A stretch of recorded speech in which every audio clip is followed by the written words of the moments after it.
Today on Forbes, this AI founder became a billionaire by building ChatGPT for doctors. For doctors trying to stay abreast of the latest medical breakthroughs, reviewing the latest research is like being shot in the face with a water cannon. A new paper is published every 30 seconds. Trying to comb through it all to come up with a diagnosis or treatment plan that reflects the best current options while seeing 20 patients a day is a near impossible task. Daniel Nadler, co-founder and CEO of Open Evidence, told Forbes, quote, "We talk about the golden age of biotechnology, where there are new drugs and better drugs developed all the time. But it's like the dark ages for physicians because of burnout. There is this enormous fire hose of information they need to stay on top of, and the human brain is limited in its capacity to read millions of studies." So Nadler, a 42-year-old Harvard PhD, who sold his previous company for $550 million back in 2018, set out to solve the problem with artificial intelligence. Now, the startup's proprietary algorithms search millions of peer-reviewed publications, including in top journals like the New England Journal of Medicine and the Journal of the American Medical Association, to help doctors find the best answers fast, with full citations to papers so doctors can read more for themselves.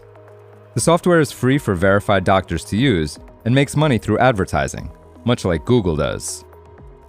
Kleiner Perkins Billionaire chairman John Doerr, who invested in the company personally as well as through his firm, said, quote, "I think Open Evidence looks like it's going to be for healthcare what Google was for the internet." He added, quote, "It's the free for physician model that's the magic here." Since its founding in 2022, Miami-based Open Evidence has signed up 40% of doctors in the United States, or more than 430,000, and is adding new ones at a current rate of 65,000 per month. Its revenue from advertising is now coming in at an annualized rate estimated at $50 million. That's not huge, but thanks to the software's rapid adoption, investors are betting big. Open Evidence has raised $210 million, led by GV, Google's venture arm, and Kleiner Perkins, at a valuation of $3.5 billion, up from $1 billion at its last financing in February, Nadler told Forbes. Other storied VC firms like Co2, Conviction, and Thrive Capital also invested. The new investment makes Nadler, who owns roughly 60% of the company, a billionaire, with a net worth that Forbes estimates at $2.3 billion.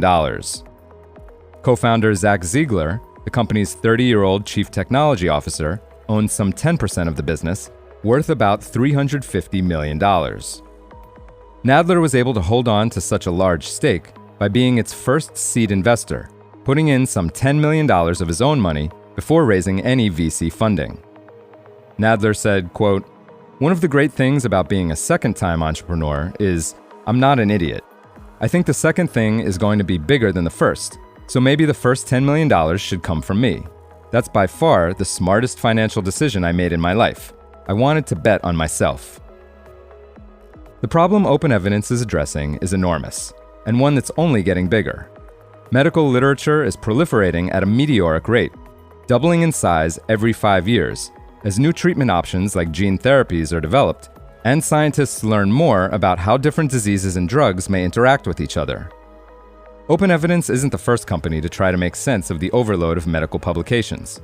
Wolters Kluwer's UpToDate has been around for decades and has recently been incorporating AI, along with advice from experts, to do the same thing.